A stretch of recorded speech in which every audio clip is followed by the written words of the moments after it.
2 years ago, I booked a Singapore Airlines first class flight, which was supposed to fly on the A380 Suites, but it didn't happen because in the end it was changed to the Boeing 777 class, which did not have the suites. It had the normal first class. So after 2 years, I'm back here again to finally experience the Singapore Airlines A380 Suites. And I'll bring you on with me. This time round, the flight route is from Singapore Changi Airport Terminal 3 and heading to Shanghai Pudong Airport. And for the agenda of this video, I'm going to cover 3 areas. Firstly is the ground experience before flight boarding. And then secondly, by the air experience after heading into the plane. And finally, the financing. How much they are actually pay for the Singapore Airlines first class suites. And if you are new here, my name is Kris, an ex-chartered accountant turned YouTuber, and have been talking about personal finance since 2021. So you can join our like-minded community at close to 23,000 members in our free Telegram group. Firstly, let's talk about the check-in experience at Terminal 3 Changi Airport. So for those of you who don't know yet,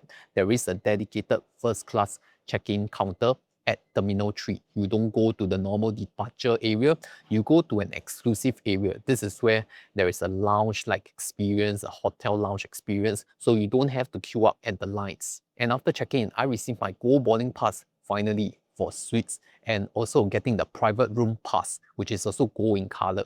After checking in for the flight and getting your tickets, you can then head on to a dedicated first-class immigration counter that you don't have to queue up with other people. So it's only for first-class passengers only. And right after the immigration, you will see the SilverKris logo, and that's where your first-class lounge and the private room is headed.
So if you are new to the whole first class and private room experience, the staff over there will give you a quick tour of what it's about, and they will usher you to where you want to be. And for us, that's the dining area because we haven't had lunch and we want to look at the menu. But before that, I want to share that the private room is actually a very different experience from the first class lounge. Because for the private room at Changi Airport Terminal 3, only Singapore Airlines first class passengers are allowed access into it. Okay, unlike the first class lounge of SilverKris, that one, I think either you PPS or you are like the first class higher status. So it is very exclusive and very quiet. And with your first class ticket, you are granted complimentary access to the private room. And not just that, you can also hop over to the first class lounge like I am in right now filming, and also the SilverKris business class lounge if you prefer. So what's for lunch at TPR? I ordered a mixed salad plus a Wagyu burger.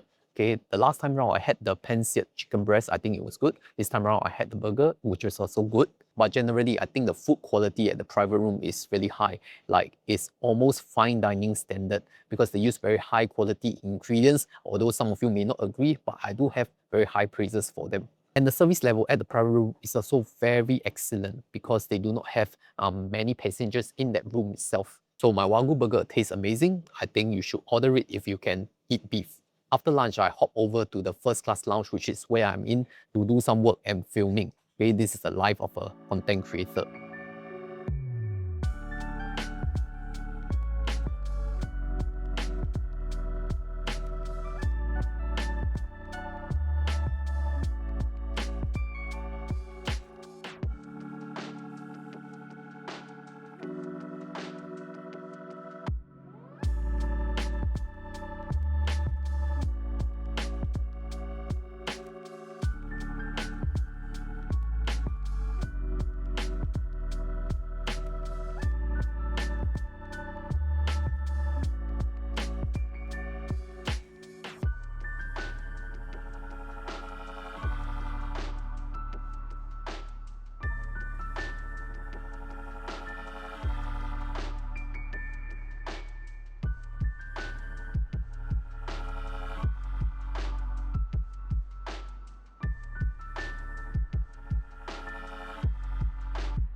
just spending the rest of my afternoon catching up on some work and also filming other content within the lounge as well before it gets crowded during dinner time. And here is a quick bathroom tour in the private room because you get the whole ensuite toilet with the bathroom and the nice accessories and fittings and the water closet to yourself, okay? And it's not like those kind of normal lounge shower area where you get a cubicle. No, you get that whole ensuite toilet to yourself. So that is very good privacy and a very good experience, especially if you want to shower at the airport. After the bathroom tour, it's almost time for dinner. So let's check out what is the dinner menu and see what did I order. And here is the dinner menu at the private room, which is quite good, right? The food menu. And we ordered the Wagyu satay, plus I ordered lobster. So I think that if there's only one item you should order from this menu, it's always the Wagyu satay because that's the most exclusive and the tastiest of them all, I feel. And after dinner, I took a walk around Changi Airport to really explore the other lounges and also film content for my other video, which is talking about priority pass airport lounges, so you can take a look next time. And I even got a haircut at Transpa, so that comes under priority pass. So after that, we took a short rest at the net rooms in the private room. So this is for 2 hours usage, renewable and extendable if there's no one using. And then for our visit, there's actually quite a lot of passengers that night. So yes, it depends on the capacity and the number of passengers traveling. So if there were not many passengers, they will allow you to stay for longer. And here is a quick nap room tour. It's really good for 1 or even 2 people because there is also a sofa bed that can be reclined, very similar to the suites class seat on board the plane. So for those travelers who are transiting or overnight, I think this will be a very good rest spot. And after that, let's head over to the flight itself, A380.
So here is me boarding the Singapore Airlines first class A380 Suites. And this time around, we're heading to the entrance at the back. That's for suites and business class passengers. So you don't actually enter from the front where you go up the staircase. You enter in from the back side.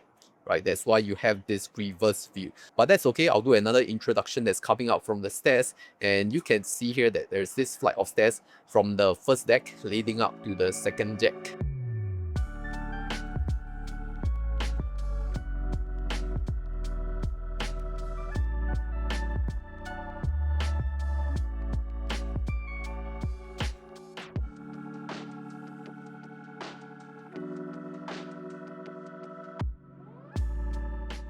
Now let me show you the empty suites tour.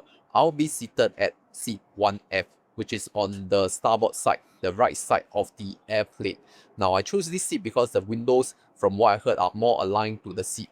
And that's why you can have a window view compared to 1A. So for me and my missus, 1F and 2F on the starboard side. And right opposite us is the 1A and 2A suites. So the difference between F and A, like I said, F has a bassinet and the windows are more aligned, so you'll be prioritized for parents who are bringing their small little infants or toddlers, right? They will have the bassinet seat as priority. So you may be requested to switch if there's such a request. But this time around, we are lucky, we are still seated in 1F. Then for the other two seats, 3A and 3F, they are more of the solo suites. So if you're a solo traveler, most likely you will be assigned this seat. It is much smaller, but I guess if you're just flying solo, you won't really care about this, like us, all these content creators. So right after we boarded the flight, the senior cabin crew came aboard and introduced herself and the team, and also show us around of the features and fittings along this A380 suites, which for myself, I watched a lot of A380 review videos already, so I kind of know what they are talking about. But it's still a very fresh experience. Like, you have two monitor screens,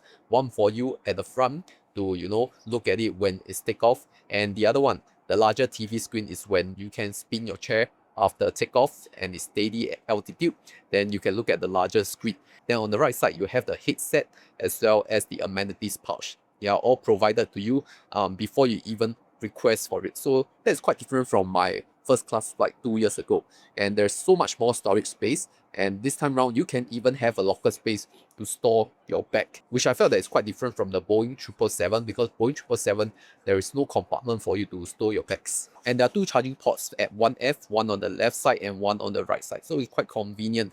And for the chair, you can see that it is quite luxurious. You can even spin this chair almost 270 degrees, not 360. Okay, it doesn't do a one full turn. So there are three main directions. Number one, facing forward during takeoff.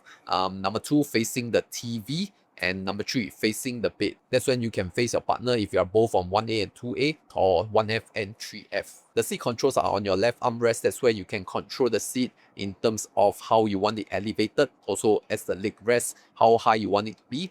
And you can even spin this chair round and round, 270 degrees. Then for the windows wise, there is double pane windows, one for the day blinds and one for fully dark mode for sleep. Okay, so depending on how much light you want in. One more thing Suites is different from first class is that this time round they ask for your pajamas size right after you go on board. So that's quite different, because I guess they assume that everyone who comes on board Suites will need a rest since there is a double bed, especially for couples. For welcome drink, we had a champagne, but I forgot the name. I was told that it was recommended, so I just had a sip. Now for the space wise, you really can't complain. It's the largest of all the Singapore Airlines seat configuration already as of 2026, right? You have your own private space. You can even have this door with no close at a semi-private area, but there are still holes in between the doors, so don't do anything funny. And here is a quick bathroom tour. You can see that it is much bigger than the other first class at Boeing 777. You have a small makeup corner, plus your water closet and your sink, right? So this entire space usually can fit two toilets, right? But they combine it into one. So I feel that there's a luxurious premium touch to it. And that's what's so special about the A380 Suites on board Singapore Airlines. There's also a smaller bathroom on the left side of the plane. Okay, so this is just a very standard size first class bathroom. So after this, we'll get the crew to set up the double bed. And just to be clear, only 1A plus 2A or 1F plus 2F can make the double bed, right? If you're on the solo seat at 3A or 3F, you cannot do it, right? There's no bed, right? That's why most people who take the suites, they prefer to get the 1A plus 2A or 1F plus 2F. That is if you're traveling as a couple. If you're solo, I think no point at all. Anyway, for our flight, it's a very short 5 hours flight from Singapore to Pudong, Shanghai.